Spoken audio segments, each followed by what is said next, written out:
भारत में शायद ही कोई होगा जो महाभारत के बारे में नहीं जानता हो। हर कोई इस धर्म और सच्चाई के लिए लड़े गए युद्ध के बारे में जानता है।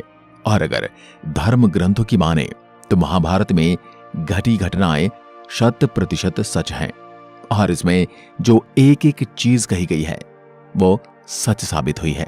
पर वहीं आज कई ऐसे लिबरल लोग हैं जो इसे झूठ मानते हैं और बस इसे एक मनगढ़ंत कहानी यानी कि माइथोलॉजी मानते हैं। लेकिन आज के इस वीडियो में हम आपको महाभारत के 10 ऐसे सबूत दिखाने वाले हैं जिसे देखने के बाद इस बात को कोई भी नहीं नकार सकता कि महाभारत सच में नहीं हुई थी और वह बस एक माइथोलॉजी नहीं है। तो इसलिए बने रहना इस वीडियो के अंत तक। आप देख रहे हैं mystery of God YouTube channel. ऐसे वीडियोस देखने के लिए चैनल को सब्सक्राइब करें।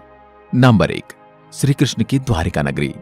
भगवान श्री कृष्ण को द्वारका का राजा कहा जाता है और महाभारत में हमें इस बात का पता चलता है कि कृष्ण की द्वारिका नगरी पानी में डूबी थी।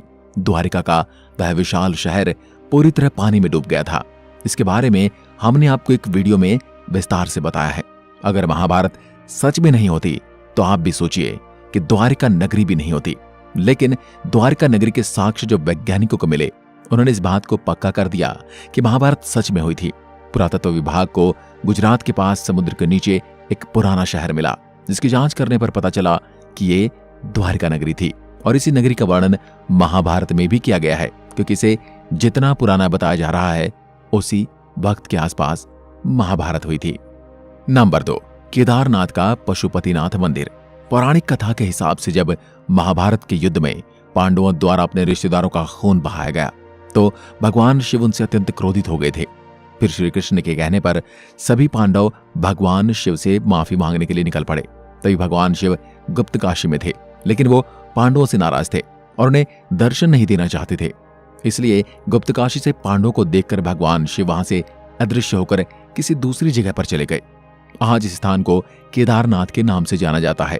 फिर पांडव केदारनाथ भी पहुंच गए लेकिन भगवान शिव उनके आने से पहले ही बैल का रूप लेकर वहां पर मौजूद दूसरे नॉर्मल बैल के झुंड में शामिल हो गए। पांडवों ने फिर भगवान शिव की पहचान तो कर ली लेकिन भगवान शिव बैल के रूप में ही जमीन में समाने लगे। तभी भीम ने अपने बल से बैल रूपी शिव जी को धरती में समाने से रोक लिया। फिर भगवान शिव अपने असली रूप में आ गए और उन्होंने पांडवों को क्षमा कर दिया। भगवान शिव का मुंह तो बाहर था लेकिन उनका शरीर केदारनाथ पहुंच गया था। फिर जहां उनका शरीर पहुंचा वह स्थान केदारनाथ और उनके मुंह वाला स्थान पशुपतिनाथ के नाम से जाना जाता है। ये दोनों मंदिर आज भी मौजूद हैं।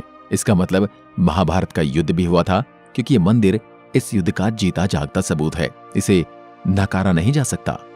नंबर 3, कुरुक्षेत्र की लाल मिट्टी। धार्मिक ग्रंथों के अनुसार महाभारत का भयानक युद्ध कुरुक्षेत्र नामक जगह पर लड़ा गया था जो आज भारत के हरियाणा राज्य में स्थित है। उस समय भयंकर युद्ध में बहे खून की वजह से वहां की मिट्टी लाल हो गई थी और आज भी वहां कई स्थानों की मिट्टी लाल कलर की है और आज भी इसे साफ साफ देखा जा सकता है। इसी के साथ पुरातात्विक विशेषज्ञों ने भी माना है कि महाभारत की घटना सच थी। उस जगह पर तीरों और भालों को जमीन में गढ़ा पा गया है जिनकी जांच में यह पता चला है कि 2800 ईसा पूर्व के हैं जो कि लगभग महाभारत काल के समय के बने हुए हैं। यहाँ पर कई तलवारों से लेकर अलग अलग प्रकार के हथियार भी मिले हैं और एक ही जगह पर इतनी तादाद में हथियार होने का सीधा इशारा किसी बड़े युद्ध की ओर होता है। नंबर 4, अर्जुन का चक्रव्यूह।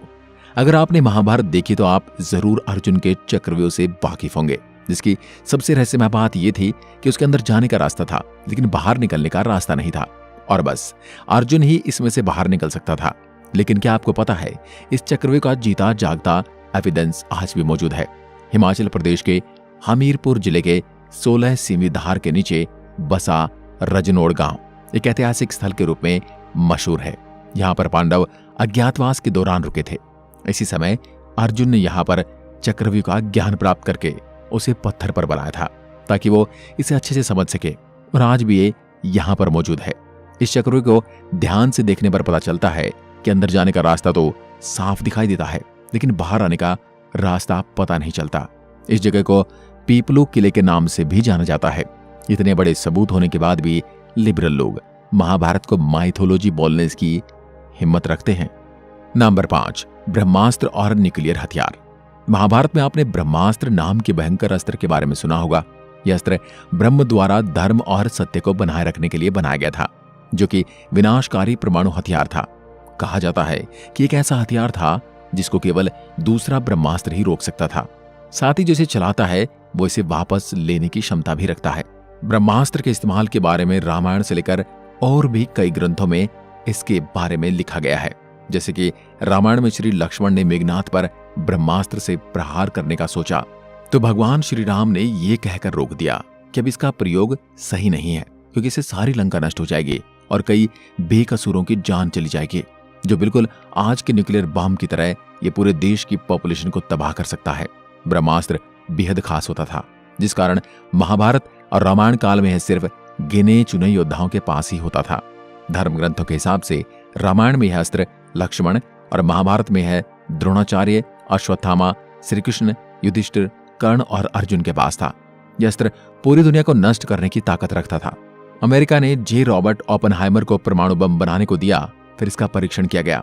धमाके का परिणाम बिल्कुल ब्रह्मास्त्र की तरह था। इसके बाद वैज्ञानिकों ने भी माना इस तरह का शस्त्र महाभारत में इस्तेमाल किया गया था। यहां तक कि जे रॉबर्ट ओपेनहाइमर ने न्यूक्लियर बम जो हिरोशिमा नागासाकी पर गिरा था उसे बनाने के लिए महाभारत के ब्रह्मास्त्र से प्रेरणा ली थी। लेकिन एक इंटरव्यू में रोते हुए उन्होंने महाभारत का श्लोक भी बोला था, क्योंकि उनके हिसाब से न्यूक्लियर बम उनकी सबसे बड़ी खोज नहीं बल्कि सबसे बेकार खोज है और उन्हें इस बात का रिग्रेट है कि उन्होंने इसे बनाया।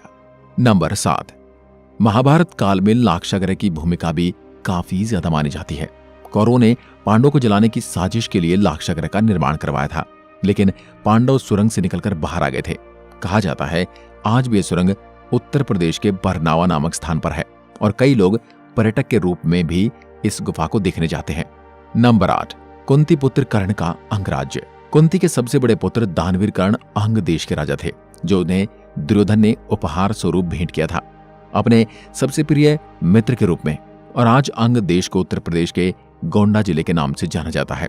इसी के साथ माना जाता है जरासंध ने भी अपने राज्य के कुछ हिस्सों को कर्ण को दिया था और आज उसे बिहार के मुंगेर और भागलपुर जिले के नाम से जाना जाता है। भले इनके नाम बदल गए हैं, लेकिन दोस्तों इन राज्यों का स्थान वही है जहां कल था। इसे चाहकर भी बदला नहीं जा सकता।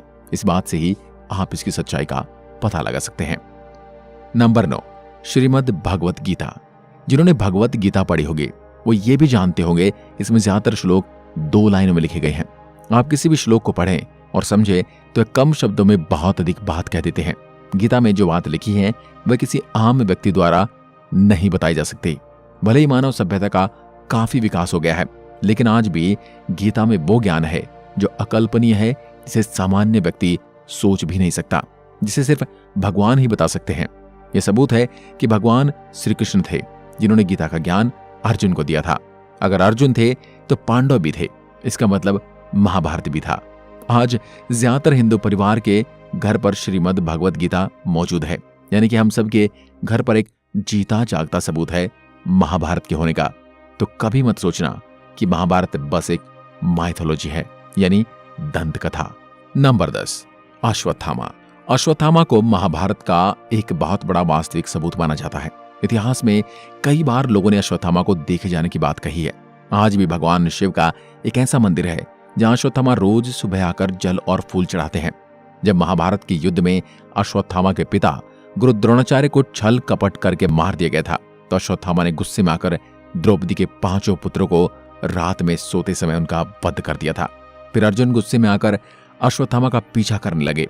तभी अश्वत्थामा ने अर्जुन पर ब्रह्मास्त्र छोड़ दिया था। फिर अश्वत्थामा ने ब्रह्मास्त्र को अभिमन्यु की पत्नी उत्तरा के गर्भ की ओर मोड़ दिया था। श्री कृष्ण ने बेकसूर बालकों और स्त्री की हत्या को अधर्म बताकर गुस्से में आकर अश्वत्थामा के माथे से मणि निकाल ली थी और कलयुग के आखिरी वक्त तक उन्हें पृथ्वी पर भटकने का श्राप दिया था, यानी कि वो अब तक जिंदा है। कल के अवतार के आने पर सबके सामने आएंगे। तो दोस्तों ये थे 10 सबूत जो बताते हैं कि महाभारत सच में हुई थी। वीडियो अच्छा लगा हो तो लाइक कर देना। यहां तक वीडियो को देखने के लिए आपका बहुत बहुत धन्यवाद।